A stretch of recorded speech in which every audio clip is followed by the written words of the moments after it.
ஆண்டவராகிய இயேசுவின் நாமத்தினாலே மீண்டுமாக இந்த அதிகாலை உபவாச ஜெப வேளையிலே தேவ சமூகத்தை தேடி வந்திருக்கக்கூடிய உங்கள் ஒவ்வொருவரையும் இயேசுவின் நாமத்தினாலே வாழ்த்து வரவேற்கிறேன்.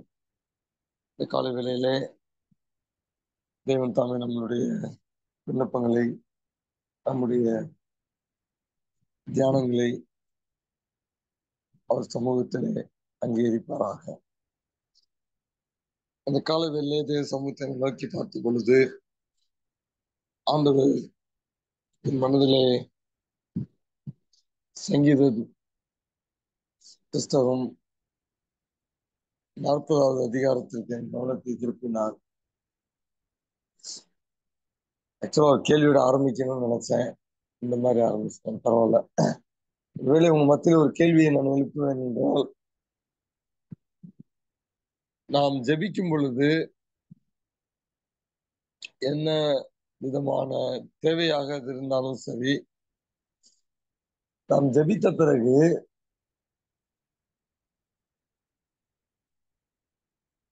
What is the most difficult thing after we pray?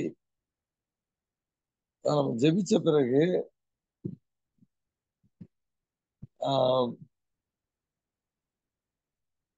என்ன கடினமான ஒரு காரியம், எப்படி தமிழ்ல கரெக்டா டிரான்ஸ்லேட் பண்றதுன்னு தெரியல. ஓகே ஓகே ஜெபம் என்கிற ஒரு காரியத்திலே மிக கடினமானது, சரிங்களா? அப்படி ஒரு கேள்வி எழுப்புனா ஏன்னா நீங்க அதுக்கு ஒரு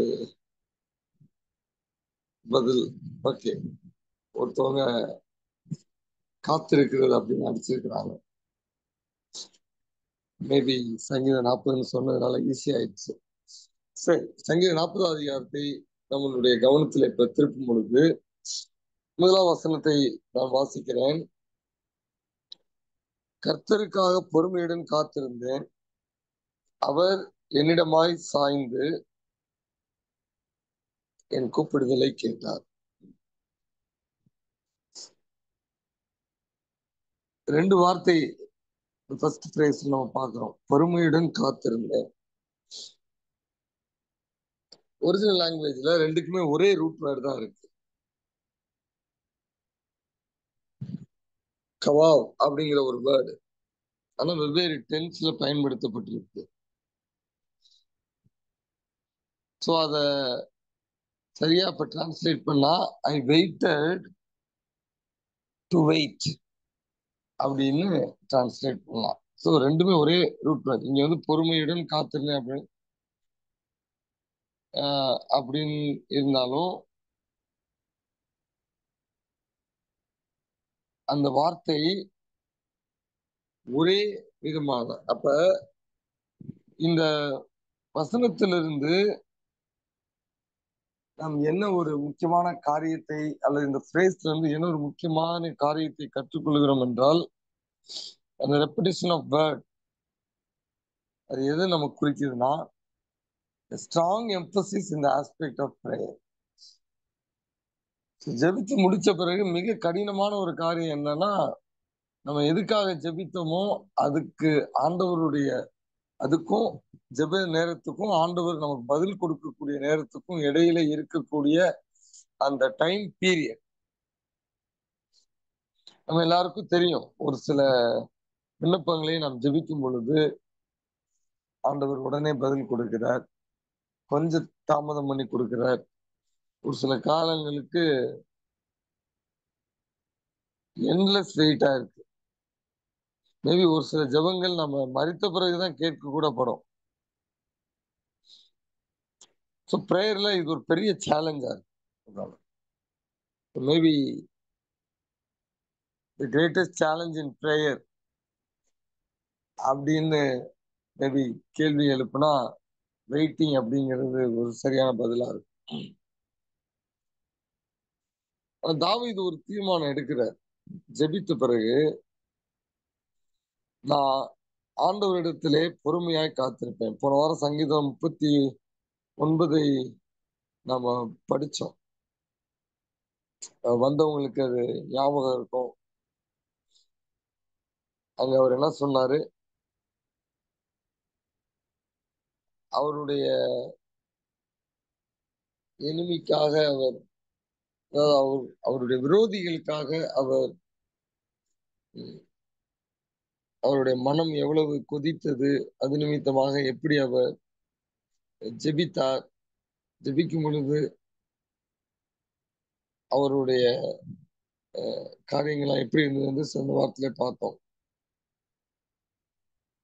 இங்க என்ன பார்க்கிறோம், ஜெபிச்ச பிறகு அவர் ஆண்டவரிடத்தில் முழுமையாக அதை ஒப்பு கொடுத்து விட்டு அவர் காத்திருக்க ஒரு தீர்மானம் எடுக்கிறார்.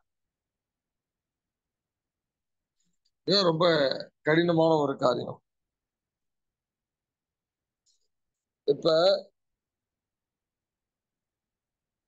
காத்திருக்கிறது என்றால் என்ன? அதான் இப்ப ஆக்டிவ் வெயிட்டிங்கா, பாசிவ் வெயிட்டிங்கா?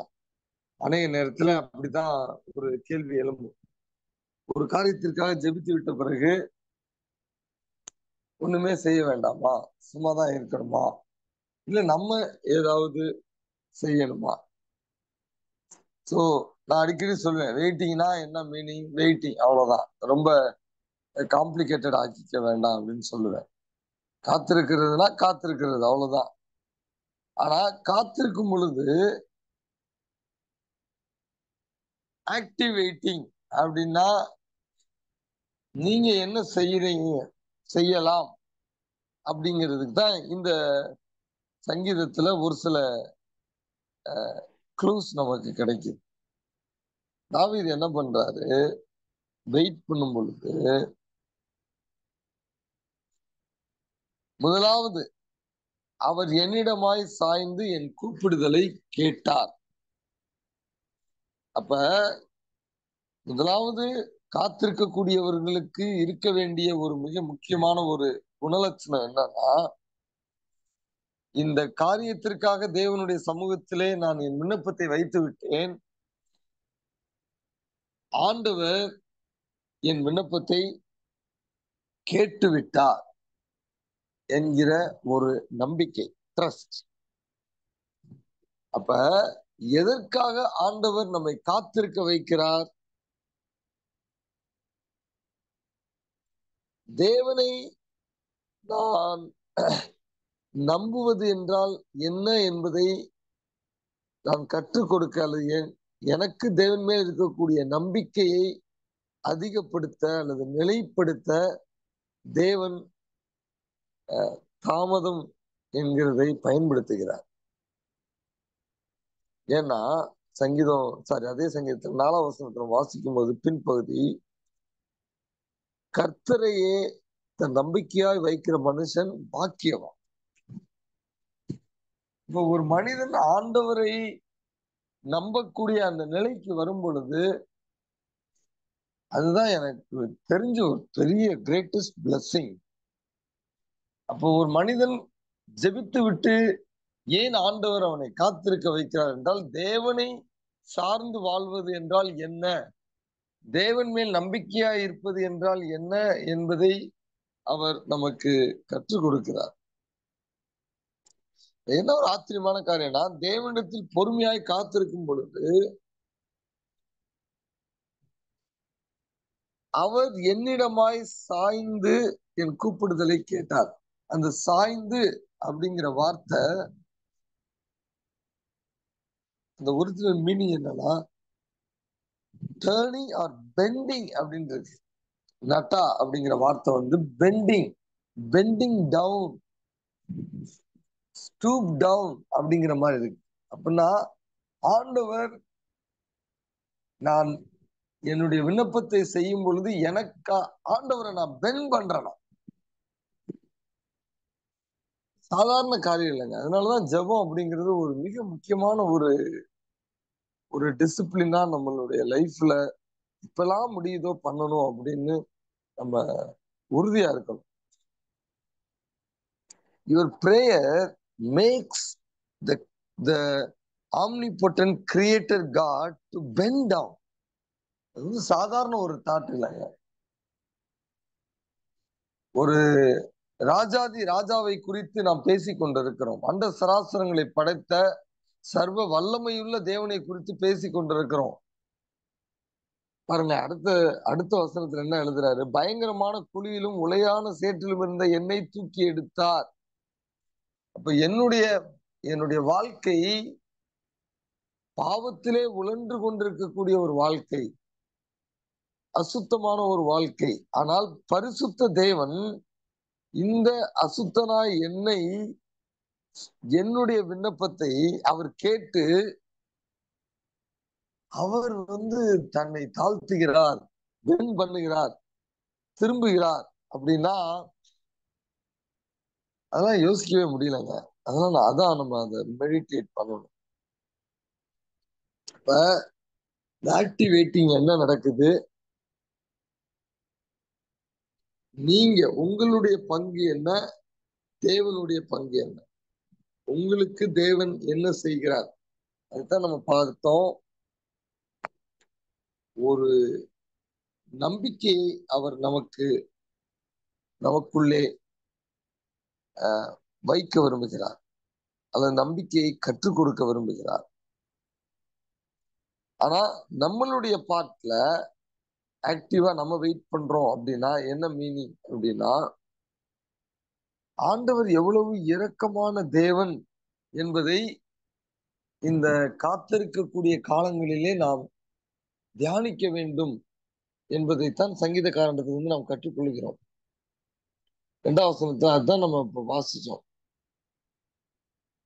பயங்கரமான குழியில் இருந்து அவர் என்னை தூக்கி எடுத்திருக்கிறாரு, அவர் எவ்வளவு இரக்கமுள்ள தேவன் என்பதை தாவீது யோசிக்கிறார். அப்ப நீங்க ஒரு காரியத்திற்காக, ஒரு விண்ணப்பத்திற்காக ஜெபிக்கும் பொழுது உங்களுடைய போக்கஸ் வந்து உங்களுடைய சிச்சுவேஷன் மேல இருக்காம தேவனுடைய கிருபையின் மேல், தேவன் உங்களுக்காக என்ன செய்தார், கல்வாரி சிலுவையிலே தேவன் உங்களுக்காக எப்படி தன்னை தியாக பலியாக ஒப்பு கொடுத்தார் என்பதையெல்லாம் நாம் யோசிக்க வேண்டும் என்று சொல்லி நாம் இங்கு 2வது வசனத்திலிருந்து கற்றுக்கொள்கிறோம். நீங்க பாத்தீங்கன்னா இந்த மாதிரியான ஒரு மனநிலையை நீங்கள் கொண்டிருக்கும் பொழுது, குறிப்பாக ஒரு நெகட்டிவ் காரியத்திற்காக நீங்க ஜெபிக்கும் பொழுது இந்த மனநிலை ரொம்ப முக்கியம். கான்டெக்ஸ்ட் என்ன? போன வாரம் நம்ம என்ன பார்த்தோம்? அவர்கள் மிகவும் துன்மார்க்கர்கள், மிகவும் அவர்கள் தாவீதை மனமடிவாக்குகிறார்கள். ஆகவே அவருக்கு பயங்கரமா கோபம் வருது. அப்ப அந்த கான்டெக்ஸ்ட்ல நீங்க ஜெபிச்ச பிறகு காரியத்தை உங்கள் கையில் எடுத்துக்கொண்டு உங்க இஷ்டத்துக்கு உங்க சொல்யூஷனை அட்மினிஸ்டர் பண்ணாம, ஆண்டவர் நீங்க துன்மார்க்கமா வாழ்ந்தப்ப உங்களுக்கு எப்படி அவர் ரிலேட் பண்ணினார், உங்களுக்கு எப்படி அவர் கிருபையும் இரக்கத்தையும் காண்பித்தார் என்பதை நீங்கள் தியானிக்கும் பொழுது நீங்கள் உங்களுக்கு விரோதமாய் தவறு செய்கிறவர்களை டீல் பண்ணுவதுல ஒரு பெரிய மாற்றம் இருக்கும். நான் சொல்ற லைன் ஆஃப் தாட் ஃபாலோ பண்றீங்கன்னு நினைக்கிறேன். இது ரொம்ப முக்கியம். அதனால ஆண்டவர் காத்திருக்க வைக்கும் பொழுது ஆவியானவரை கொண்டு நம்ம யார் என்பதை அவர் நமக்கு வெளிப்படுத்தி, இப்படிப்பட்ட நமக்கு தேவன் எப்படி இரக்கமுள்ளவராயிருந்தார், எப்படி அவர் கிருபையை பொழிந்தருளினார் என்பதை நாம் தியானிக்க வைத்து, அது நிமித்தமாக நாம் எப்படி நமக்கு விரோதமாய் எழும்புகிறவர்களை நாம் ட்ரீட் பண்ண வேண்டும் என்பதை ஆண்டவர் கற்றுக் கொடுக்க விரும்புகிறார். அதனாலதான் வெயிட்டிங் ரொம்ப டிஃபிகல்ட். கிறிஸ்தவ வாழ்க்கை அடிக்கடி நான் சொல்லுவேன், ஒரே ஒரு நோக்கம் தான். என்ன நோக்கம்?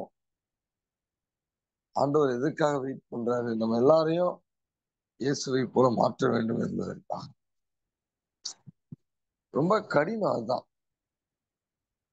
அவர் எப்படி நம்மள டீல் பண்றாரோ அதே மாதிரி நம்ம பாவம் செய்தவர்களை டீல் பண்ண வேண்டும் அப்படின்னு நம்ம அந்த வேவ் லெங்க்த்துக்கு வரணும் அப்படிங்கிறதுக்கு தான் அவர் அநேக நேரங்களிலே நம்முடைய ஜெபத்தை அவர் தாமதப்படுத்துகிறார். இதை நாம உணராம அந்த வெயிட்டிங் பீரியட்ல நம்ம என்ன பண்ணிடுறோம், நம்மளே காரியங்களை நம்மளுடைய மாமிச நினைவுகளின்படி நம்ம டீல் பண்ணி அது நிறைய நேரத்துல நமக்கு ஆசீர்வாதமாக முடிவதில்லை.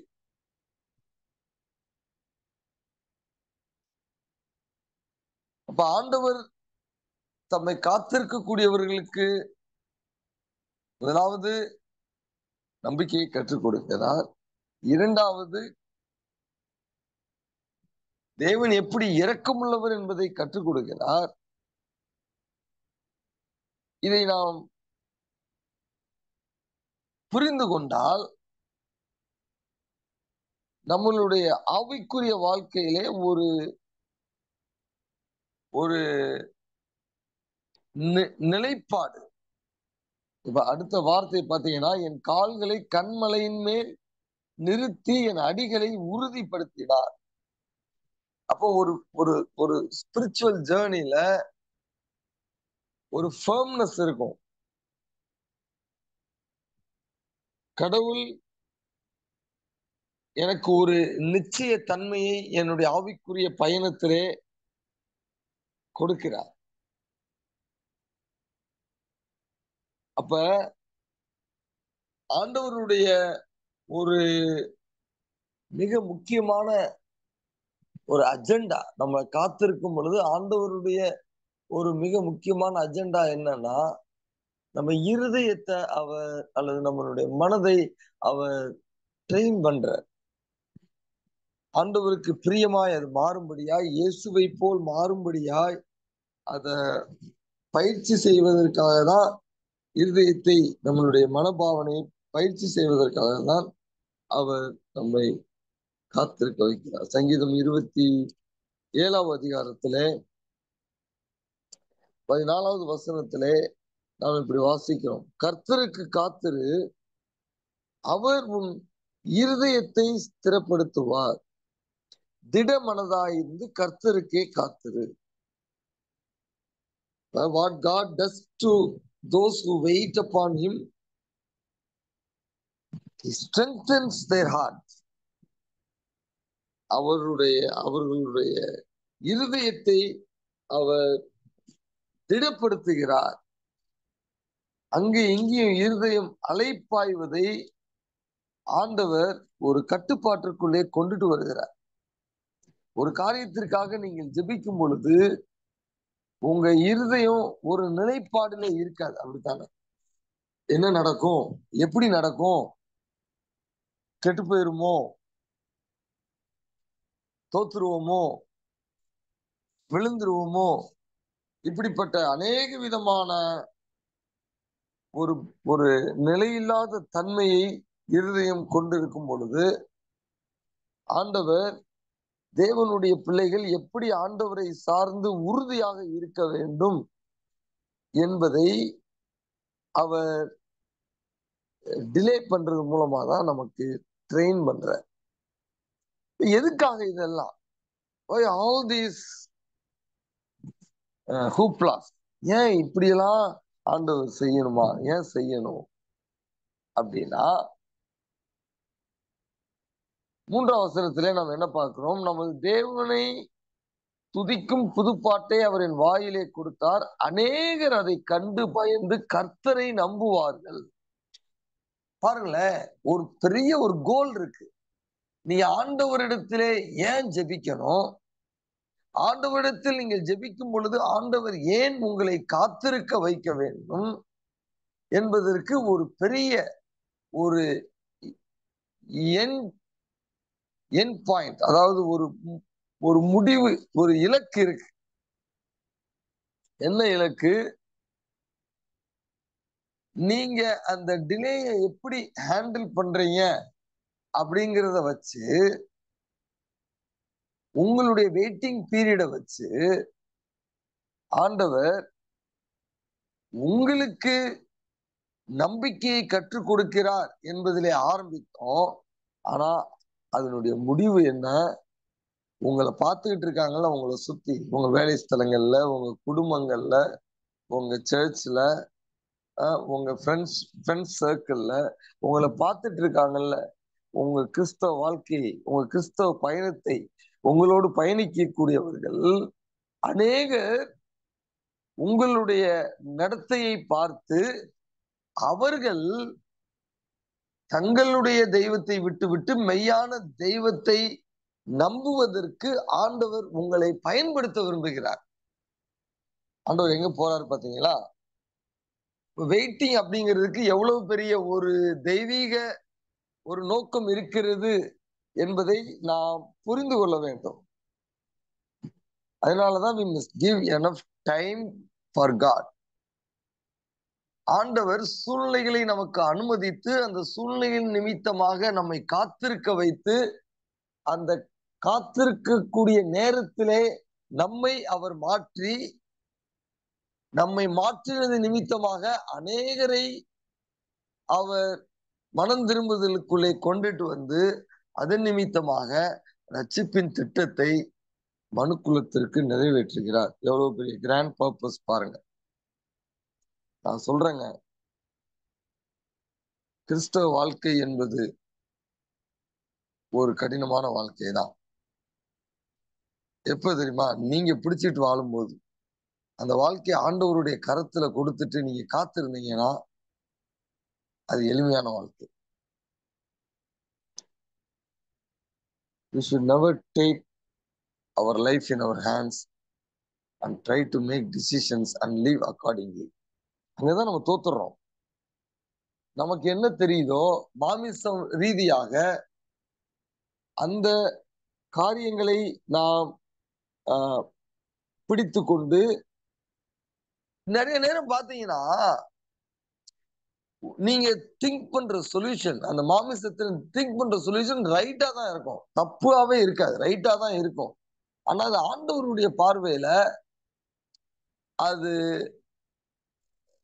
ரைட்டா இருக்காதுன்னு கூட நான் சொல்ல மாட்டேன். ஆனா அவர் நமக்காக வைத்த நோக்கத்தை நிறைவேற்றுவதற்கு தடையாக இருக்கும்.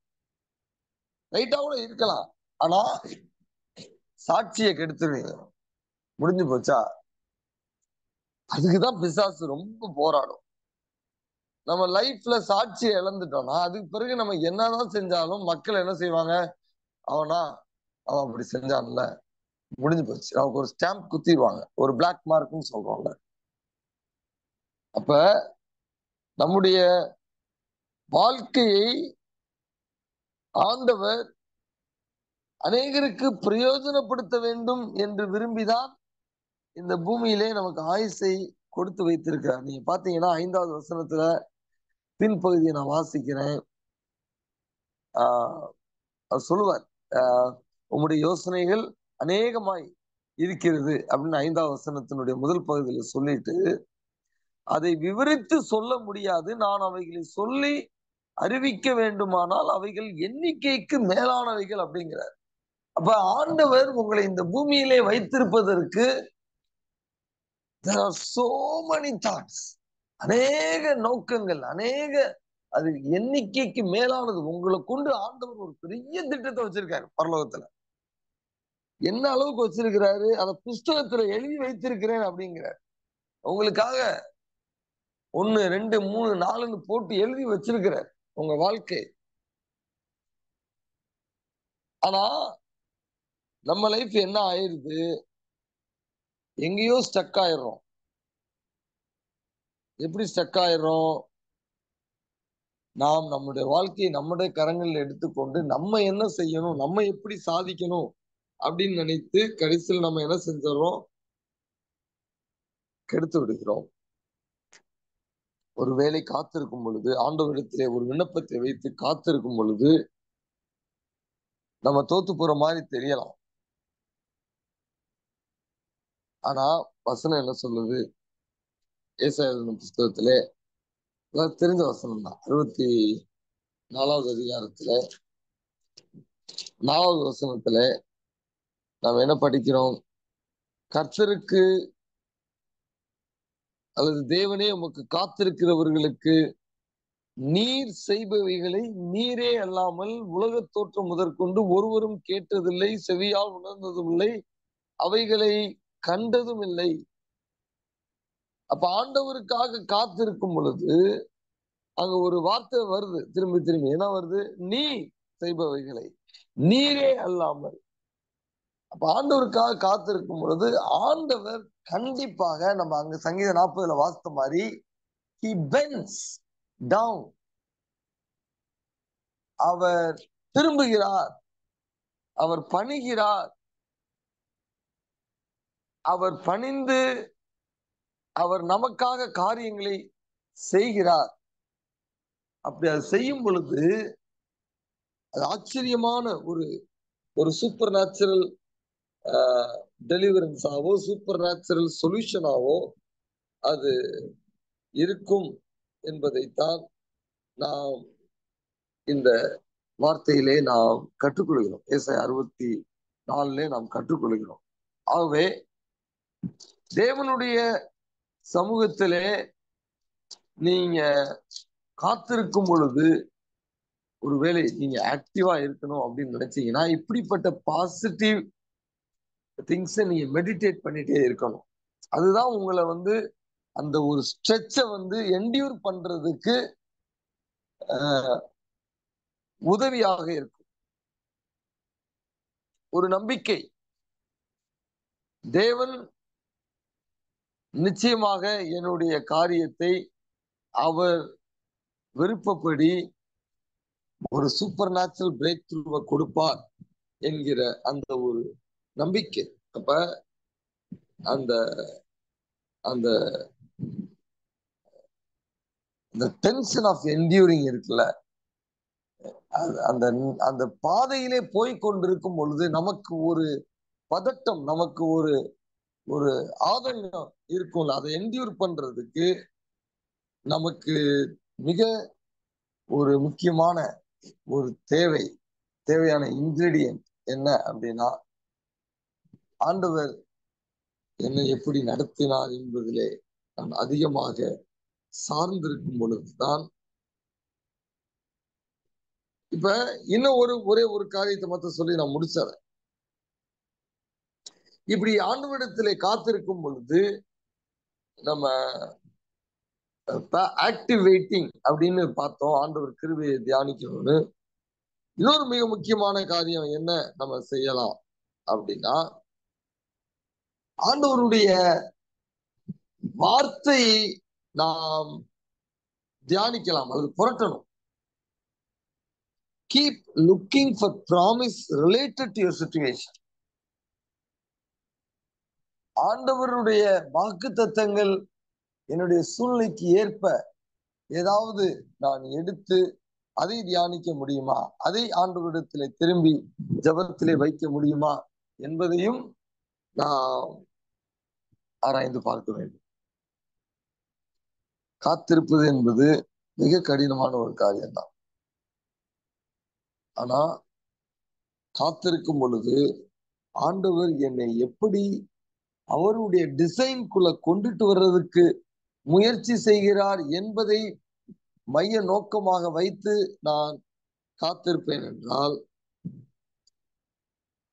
then the waiting will become adorable. அப்பதான் அந்த காத்திருப்பு என்பது அது நமக்கு நசன் இல்லாம அது நமக்கு ஒரு நிலைப்பாடை கொடுக்கும். ஒருவேளை இந்த காலை வேளையிலே என்ன விண்ணப்பத்திற்காக தேவனுடைய சமூகத்திலே நீங்கள் எவ்வளவு காலம் காத்திருந்தீங்களோ எனக்கு தெரியாது. ஆனா அப்படி காத்திருக்கும் பொழுது உங்களுடைய மனது சோர்ந்து போய் இருக்கிறதோ, ஒருவேளை ஆண்டவருடைய ஜெபத்தை கேட்காம விட்டுட்டா என் வாழ்க்கையே போயிருமோ அப்படிங்கிற ஒரு எண்ணம், ஒரு பயம் ஒரு டென்ஷன் உங்களுக்கு இருக்குன்னா ஆண்டவர் உங்களோடு பேசி கொண்டிருக்கிறார். ஆண்டவர் உங்களுடைய விண்ணப்பத்தை நீங்கள் நினைத்தபடி கேட்காம இருக்கலாம். ஆனா வசனம் சொல்லுது, ஆண்டவர் நீங்கள் ஜெபித்த மாத்திரத்திலே அதுக்கு he bends down, he turns towards you, he inclines to hear you. So கண்டிப்பா ஆண்டவர் ஜெபத்தை கேட்டார். அவர் கொடுக்கக்கூடிய பதில் ஒருவேளை இன்றைக்கு உங்களுக்கு புரியாம இருக்கலாம். ஆனா காலப்போக்குல நீங்க ஏன் அது தாமதமானது, ஏன் இந்த விதமான ரீதியிலே தேவன் பதில் கொடுத்தார் என்பதையும் காலம் உங்களுக்கு கண்டிப்பாக வெளிப்படுத்தி விடும். காலை வெள்ளை கண்களை மூடி ஆண்டோடைய சமூகத்தை நம்ம ஒப்பு கொடுப்போம். எந்த காரியத்திற்காக பல வருடங்கள் ஜெபித்து அந்த ஜெபம் கேட்கப்படவில்லையே என்று நினைத்து நீங்கள் ஒருவேளை சோர்ந்திருக்கிறீர்களோ, ஆண்டவர் உங்களை உற்சாகப்படுத்த விரும்புகிறார். அவர் கிருபையின் மேல் உங்கள் கவனத்தை திருப்ப விரும்புகிறார். உங்களை வைத்த நோக்கத்தை அவர் உங்களுக்கு வெளிப்படுத்தி அதன் மூலமாக தேவன் உங்களை அவருடைய திட்டத்திற்குள்ளே கொண்டு வர விரும்புகிறார். தேவ சமூகத்திலே உங்களை ஒப்பு கொடுத்து ஜெபிங்க. ஆண்டவரே, நாம் காத்திருக்கும் பொழுது உங்களுடைய கிருபையை தியானிக்கக்கூடிய ஒரு வாக்கியத்தை தாரும் ஆண்டவரே. உம்மை நம்பக்கூடிய அந்த காரியத்திலே இன்னும் உறுதி தன்மையை தாங்க ஆண்டவரே. உம்மை போல என்னை மாற்றுங்க ஆண்டவரே. இந்த சூழ்நிலை என்னை இன்னும் கிறிஸ்துவை போல ஒருபடி இன்னும் அதிகமா ரிஃபைன் பண்ணுவதற்கு எனக்கு கிருபை தாருங்க ஆண்டவரே. அப்படி நான் மாறுகிறவரை எனக்கு தேவையான பொறுமையை தாரும் ஆண்டவரே. தாவீது சொன்னார், கர்த்தருக்காக நான் பொறுமையாய் காத்திருந்தேன். அவர் வெயிட் பண்ணவங்களை வைக்கும் பொழுது அந்த என்டியூரிங் பவரை கண்டிப்பா எம்பவர்மெண்ட் அவங்களுக்கு தருவார். இந்த காலை வேளையில அவர் உங்களுக்கு கொடுத்து கொண்டு இருக்கிறார். நீங்க நம்புங்க, ஆண்டவர் நிச்சயமாக உங்களோடு இருந்து உங்களை அந்த சூழ்நிலை கடப்பதற்குரிய எல்லா என்டியூரன்ஸையும் கொடுப்பார். எங்களை நேசிக்க அன்புள்ள ஆண்டவர், இந்த காலை வேளையிலே எந்த ஒரு குறிப்பிட்ட தேவைக்காக ஜெபித்து பல வருடமாக காத்திருந்து அது நிமித்தமாக சோர்ந்து போய் உங்களுடைய சமூகத்திலே உண்மை தேடி இந்த ஜெபத்திற்கு வந்திருக்கிறார்களோ, ஆண்டவர் உங்களுடைய தெய்வீக வல்லமை அவர்கள் இப்பொழுதே அனுப்புவீராக என்று நான் ஜெபிக்கிறேன். Empower them so that they can endure, oh God. ஆண்டவர் ஒவ்வொருவரையும் மனதை திடப்படுத்துங்கப்பா. கர்த்தருக்கு காத்திரு, அவன் இருதயத்தை ஸ்திரப்படுத்துவார் என்று வேதத்திலே வாசித்தோமே. நிலையில்லாத அந்த இருதயத்தினுடைய தன்மையை நிலைப்படுத்தும் ஆண்டவரே. கண்மலையின் மேல் என்னை நிறுத்தி என்னை உறுதிப்படுத்தினார் என்று வாசித்தோமே. அந்த ஒரு ஃபர்ம்னஸ் ஆண்டவரே, இனி வரக்கூடிய காலங்களிலே உம்முடைய பிள்ளைகள் காத்திருக்கும் பொழுது அதை பெற்றுக்கொள்வார்களாக என்று இவர்களை நான் ஆசீர்வதித்து ஜெபிக்கிறேன். இவர்கள் மாத்திரமல்ல, இவர்களை சார்ந்தவர்களுக்கும் இவர்கள் அதை வெளிப்படுத்துவதற்கு உம்முடைய கருவிகளாக வரக்கூடிய காலங்களிலே இவர்கள் ஒவ்வொருவரையும் நீ பயன்படுத்துவீராக என்று நான் ஜெபிக்கிறேன். அன்பு ஆண்டவரே, இந்த காலை வேளையிலே எந்த குறிப்பிட்ட விண்ணப்பங்களுக்காக ஒவ்வொருவரும் ஜெபித்து உம்மிடத்திலே காத்திருந்தார்களோ அதற்கு ஆண்டவர் இவர்கள் அந்த நோக்கத்தை அறிந்தபடியினாலே, அதற்கு தங்களை அர்ப்பணிக்கிறபடியினாலே, தகப்பனே, அந்த விண்ணப்பத்திற்கு ஆண்டவர் சீக்கிரமாக நீ பதிலை கொண்டு வர வேண்டும் என்று நான் ஜெபிக்கிறேன். குறிப்பாக ஆண்டவரே, சரீரத்திற்கு பலவீனங்களுக்காக இந்த காலங்களிலே குறிப்பிட்டு ஜெபிக்கக்கூடிய பிள்ளைகள் இருப்பார்கள் என்றால், இயேசுவின் நாமத்தில் அப்படிப்பட்ட பிள்ளைகள் ஒவ்வொருவர் மேலும் உடைய தெய்வீக வல்லமை இறங்கட்டும் ஆண்டவரே. ஆணி பாய்ந்த கரத்தை நீட்டி உடைய பிள்ளைகளை நீ தொட்டு சுகப்படுத்துவீராக. பலவீனங்கள் இயேசுவின் நாமத்தில் முழுமையான சுகத்தை பெறுவதாக என்று நாங்கள் ஜெபிக்கிறோம். அன்புள்ள தேவனே, குறிப்பாக குடும்பத்திலே சிறு சிறு உறவுகளிலே பிரச்சனைகள் இருக்கும் என்றால் ஆண்டவரே, அதை பெரிதாக்காதபடிக்கு பொறுமையாய் காத்திருந்து யார் என்ன மாறுதலை பெற வேண்டும் என்று விரும்புகிறார்களோ அந்த மாறுதலை பெறுகிறவரை ஆண்டவரே அவர்கள் பொறுமையோடு காத்திருக்கக்கூடிய கிருபையை தாங்க. ஆண்டவரே, பொருளாதார நெருக்கடியோடு இருக்கக்கூடிய பிள்ளைகள் யாராவது இருப்பார்கள் என்றால் அன்புள்ள தேவனே, இந்த மாத கடைசியிலே இப்படிப்பட்ட பொருளாதார நெருக்கடியில் இருக்கக்கூடிய பிள்ளைகளுக்கு இந்த நாளை கடந்து போகும்படியாக அடுத்த கரங்களிலே காசுகளை பெற்றுக் கொள்கிறவரை ஆண்டவரே அவர்கள் அதை எப்படியாவது சமாளிக்கும்படியாய் வேண்டிய கிருபைகளை தர வேண்டும் என்றும் இடத்துல நாங்கள் ஜெபிக்கிறோம். அன்புள்ள தேவனே, இந்த வருடத்திலே 7 மாதங்களை கிட்டத்தட்ட நாங்கள் கடக்கும்படியாய் தேவன் கிருபை செய்ததற்காக நன்றி செலுத்துகிறோம். இந்த மாதத்தினுடைய கடைசி நாளிலே நிற்கிறோம். ஆண்டவரே, கடந்த 7 மாதங்கள் தேவன் எங்களோடு கூட இருந்து எங்களை பாதுகாத்து உடைய இரக்கங்களை எங்கள் மேல் பாராட்டி எங்களை ஜீவனோடு வைத்து இருக்கிறதே உமக்கு நாங்கள் நன்றி செலுத்துகிறோம். தொடர்ந்து ஆண்டவரே, வரக்கூடிய புதிய மாதத்தை உடைய கருத்திலே கொடுக்கிறோம். இந்த புதிய மாதத்திலே உம்முடைய புதிய வாசல்கள் எங்கள் வாழ்க்கையில் திறக்கப்படுவதாக. இந்த புதிய மாதத்திலே நாங்கள் இன்னும் உம்மை போல மாறுவதற்கு ஏற்ற ஒரு மாதமாக ஆண்டவர் எங்களுடைய வாழ்க்கை பயணத்தை நீர் ஆசீர்வதித்து கொடுக்க வேண்டும் என்று ஜெபிக்கிறோம். இந்த புதிய மாதத்திலே நாங்கள் ஆண்டவருக்காக காத்திருப்பதிலே தேர்ச்சி அடைய முதிர்ச்சி அடைய தேவனே எங்களுக்கு நீங்க கிருபை செய்தரல வேண்டும் என்று ஜெபிக்கிறோம். அன்புள்ள தேவன், இந்த புதிய மாதம் முழுவதும் எங்கள் குடும்பத்திற்குரிய எங்கள் ஒவ்வொருவரையும் ஆண்டவரே நீர் பாதுகாத்துக் கொள்ளுங்க. எங்களுடைய அநேக வருட காத்திருப்பு இந்த புதிய மாதத்திலே ஆண்டவருடைய ஆசீர்வாதத்தை நாங்கள் நிறைவாய் பெற்றுக்கொள்ளக்கூடிய ஒரு மாதமாக நீர் வரக்கூடிய மாதத்தை எங்களுக்கு நீர் அமைத்து கொடுக்க வேண்டும் என்று இயேசுவின் நாமத்தில் இவர்கள் ஒவ்வொருவரையும் நான் ஆசீர்வதித்து ஜெபிக்கிறேன். உம்முடைய கிருபை, உம்முடைய இரக்கம், உம்முடைய சமாதானம், உம்முடைய ஆரோக்கியம் எங்கள் ஒவ்வொருவரையும் இந்த புதிய மாதத்திலே தாங்கி நடத்துவதாக.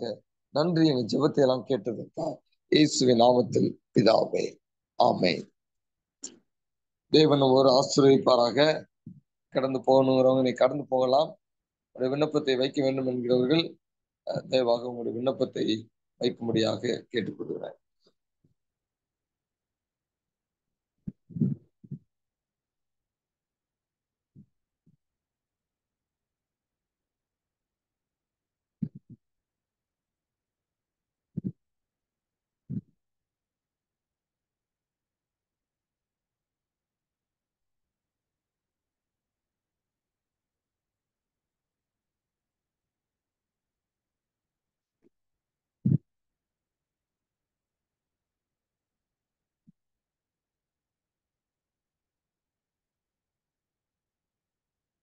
ஒரு வாலிப மகளுக்காக சென்ற வாரம் நான் ஜெபிக்க போகிறேன் என்று சொன்னேன்னு நான் நினைக்கிறேன். அப்படி சொல்லியிருந்தேன்னா ஒரு ஒரு அப்டேட். அவங்க அந்த அந்த பாப்பா பேர் பரமக்குடியில் இருக்காங்க. 9th படிக்கிறாங்க. அவங்க பேர் இகன்சிகா. இகன்சிகா அவங்க பேர். அவங்களுடைய மனநிலை மிகவும் பாதிக்கப்பட்டிருக்கிறபடினாலே பள்ளிக்கு அவங்க செல்ல முடியல. போன வருஷம் முழுவதும் 8th ஸ்டாண்டர்டுக்கு 4 நாள் கிளாஸ் போயிருக்காங்க. இந்த வருஷம் 9th ஸ்டாண்டர்டு படிக்கிறாங்க. இந்த வருஷமும் 4 நாள் தான் இது வரைக்கும் கிளாஸ் போயிருக்காங்க. அவங்க வீட்டு விட்டு வெளியே போனா அப்படியே கீழே விழுந்துடுறாங்க, தள்ளுற மாதிரி இருக்கு. அந்த மாதிரி இருக்கிறதுனால அவங்களால கிளாஸ் அட்டன் பண்ண முடியல. தங்களை அதாவது தற்கொலை முயற்சிகள் நிறைய எடுக்கிறாங்க. ஆகவே அவர்களுடைய அவங்கள அவங்க பாட்டி தான் பாத்துக்கிறாங்க. அம்மா பிரிஞ்சுட்டாங்க. அவங்க ரொம்ப அழுதாங்க. ஒவ்வொரு நிமிஷமும் நான் அவ கூடயே இருக்கிற மாதிரி இருக்கு, என்னால முடியல அப்படின்னாங்க. சோ நான் சென்ற வாரம் நான் சென்ற பொழுது ஜெபிக்கவே விட மாட்டேன்ட்டாங்க. போய் தலைய செவுத்துல இடிக்கிறாங்க. பீரோல போய் இடிக்க போறாங்க. இடிக்கணும்னா ரொம்ப ஃபோர்சிபிளா இடிக்கும் போது எனக்கு அதை பார்த்துட்டு ஜெபம் பண்ண முடியல. அவங்க ரொம்ப சேதப்படுத்திக்குவாங்களோ அப்படின்னு. சோ பிசாசு அவங்களுக்குள்ள இருக்கிறாங்க. பிசாசு இருக்கிறான். சோ அந்த பிசாசு அவங்கள அப்படி ஊழியக்காரனை சிதறடிக்க வேண்டும், இல்லாட்டினா விடுதலை வாங்கி கொடுத்துருவாங்க அப்படின்னு அப்படி ஒரு ஸ்ட்ராட்டஜி அடாப்ட் பண்றாங்க. ஸோ அடுத்த முறை ஜெபிக்க ஆண்டவரிடத்திலே கேட்டுக்கொண்டிருக்கிறேன். அப்படி அடுத்த முறை ஜெபிக்க செல்லும் பொழுது அவங்களுக்காக எந்த பிரச்சனையும் இல்லாம அவங்க ஜெபத்துல தங்களை ஒப்பு கொடுக்கணும், அந்த ஒரு ஸ்டேட் வரணும்னு நீங்க உங்களுடைய தனிப்பட்ட ஜெபத்துல நீங்க ஜெபித்துக் கொள்ளணும். ஆண்டவரே, அருமையான இந்த மகள் இகன்சியாவுக்காக நாங்கள் ஜெபிக்கிறோம். வாலிப பிள்ளை ஆண்டவரே, அவங்களை பார்க்கும் பொழுது எவ்வளவு மனவேதனை ஆண்டவரே. இந்த சிறு பிராயத்திலே அவர்கள் சந்திக்கக்கூடிய கஷ்டங்கள், அவர்களுக்கு தெரியாமல் அவர்கள் சந்திக்கக்கூடிய கஷ்டங்கள், இது அவங்க தவறு அல்ல. ஆனா ஆண்டவரே, யாரோ ஏதோ எப்படியோ இந்த காரியத்தை ஆண்டவரே இந்த குடும்பத்திற்குள்ளே வருவதற்கு அனுமதித்திருக்கிறார்கள். அது நிமித்தமாக இந்த மகள் படக்கூடிய வேதனை நீ அறிகிறீர் தகப்பனே. நீ இந்த மகளுக்கு சீக்கிரமாக ஒரு விடுதலை கொடுத்து பள்ளிக்கு செல்வதற்குரிய கிருபையை தாங்க. அடுத்த முறை அந்த மகளுக்காக நாங்கள் ஜெபிக்கும் பொழுது அந்த மகள் ஜெபத்திலே கோஆபரேட் பண்ணுவதற்கு வேண்டிய அந்த மனநிலை அல்லது அந்த கிருபையை நீ தர வேண்டும் என்ற இடத்துல நாங்கள் ஜெபிக்கிறோம். அதற்காக நாங்கள் பொறுமையோடு காத்திருந்து ஜெபிப்பதற்கு எங்களுக்கு நீங்க கற்றுத்தர வேண்டும் என்று இடத்துல நாங்கள் ஜெபிக்கிறோம். நன்றி. எங்க ஜெபத்தை கேட்டு இகன்சி அவருக்கு நீ ஒரு முழுமையான விடுதலையை கொடுத்ததற்காக நாங்கள் ஸ்தோத்திரிக்கிறோம். இயேசுவின் நாமத்தில் கேட்கிறோம் பிதாவே. ஆமென்.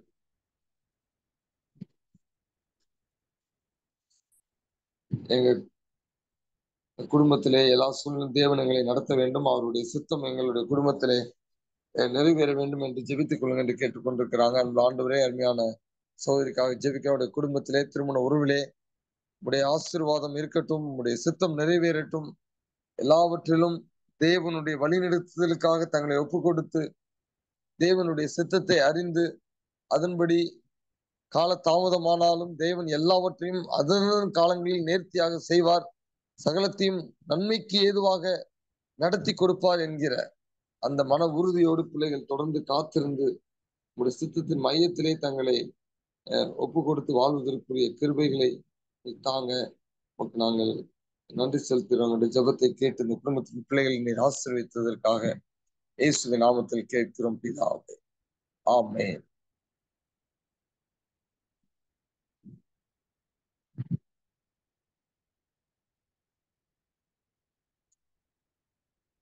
பரலோகத்தில் இருக்கிற எங்கள் நல்ல தகப்பனே, இந்த காலை வெள்ளை மீண்டுமாக உடைய சமூகத்திலே இன்னொரு முறை எங்கள் அனைவரையும் ஒப்புக் கொடுத்து ஜெபிக்கிறோம். பிறருக்காக ஜெபிப்பதற்கும் பிறருடைய பாரத்தை சுமப்பதற்கும் எங்களுக்கு நீ ஒரு மனநிலையை கொடுத்ததற்காய் நீ ஸ்தோத்திரிக்கிறோம். அன்புள்ள தேவனே, இன்னும் அநேக விண்ணப்பங்களுக்காக நாங்கள் ஜெபிப்பதற்கு எங்களை நாங்கள் ஒப்பு கொடுக்கிறோம். விண்ணப்பங்களை காண்பியுங்க. அப்படிப்பட்ட விண்ணப்பங்களுக்காக நாங்கள் ஜெபிக்கும் பொழுது ஆண்டவர் எங்களுடைய விண்ணப்பங்களை, எங்களுடைய தேவைகளை ஆண்டவரே நீர் நாங்கள் நினைப்பதற்கு எண்ணுவதற்கு மேலாய் பதில் கொடுப்பேன் என்று சொன்னவர் எங்களுக்கு எங்களுடைய தேவைகளை நீ சந்தித்து எங்களை ஆசீர்வதித்து உம்முடைய நன்மையினால் நிரப்ப வேண்டும் என்று ஜெபிக்கிறோம். எங்கள் தலை வணங்கி ஜெபிக்கக்கூடிய ஒவ்வொருவருக்காக நான் ஜெபிக்கிறேன். அவருடைய ஒவ்வொரு தனிப்பட்ட தேவைகளையும் கர்த்தாவே நீர் அவர்களுக்கு ஆசீர்வாதமாக செய்து கொடுப்பீராக.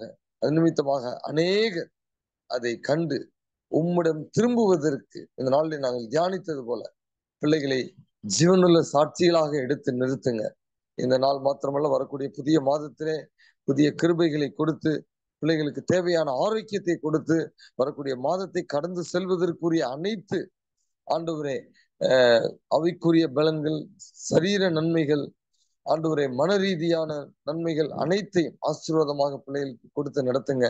நன்றி எங்க ஜெபத்தை கேட்டதற்காக இயேசுவின் நாமத்தில் பிதாவே. ஆமென். தேவன் ஒருவரை ஆசீர்வதிப்பாராக. சமாதானத்தோடு கடந்து